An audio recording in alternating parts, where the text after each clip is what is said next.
Hi, Gig. Sorry, I've been misbehaving. How are you? Hi, I'm doing We've great, spoken Avi. before, haven't we? We have. We spoke a couple of times, one for Hosea and one for There. That's So right. I remember. How are you? I'm doing well.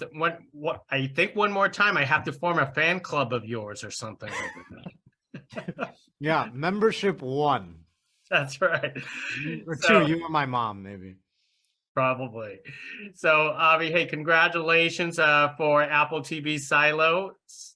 So obligatory question: what initially attracted you to this series? I mean, it is terrific. Yeah, yeah. A lot of different things. There's always a story first, and if the story moves something in you, which it did in me, then that's always a good sign. And I thought that the questions that the script was asking about truth and our responsibility as people and a society to either have the truth and share it, or to have it and hide it from others to control, is something that I think is really relevant in our world today. And then it became about the people. I spoke to Graham Yost, who's a brilliant storyteller, and as he sort of painted me through the season one, and who Lucas was and who these different characters were and the cast that they'd assembled, Tim and Rebecca and Chinaza and Common and Harriet, I can't help but fall in love with that and sort of go, as an actor and artist, I want to be around those people, and I want to be around Graham, who lives and breathes storytelling. So how close is this character to the book? It's a good question. I think that they have the same bones, but I think that the Lucas in the series, I think, is tested a little bit more than the Lucas in the book.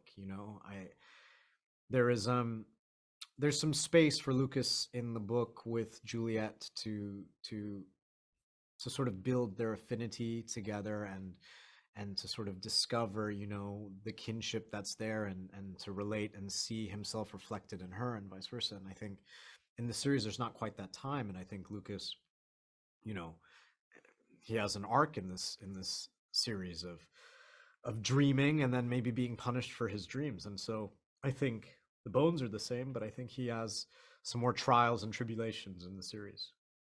So when you're getting into the mindset of Lucas, do you get in the mindset that he's a dreamer, or also at the fact that, the concept of curiosity kills the cat? It's a good question. I think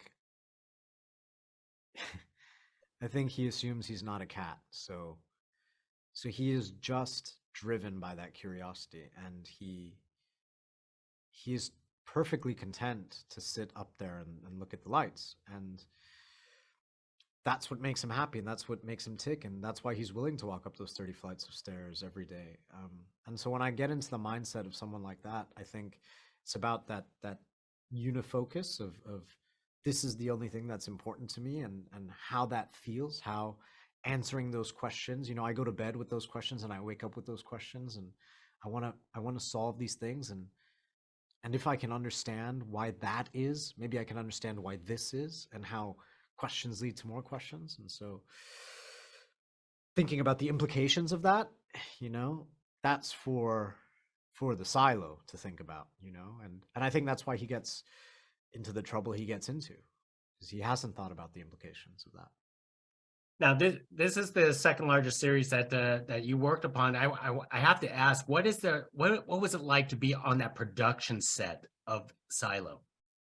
It's unreal, man. It's the big. You said the second largest, but as far as what I've seen with my eyes on the set, it's the largest set I've ever stepped onto in my life.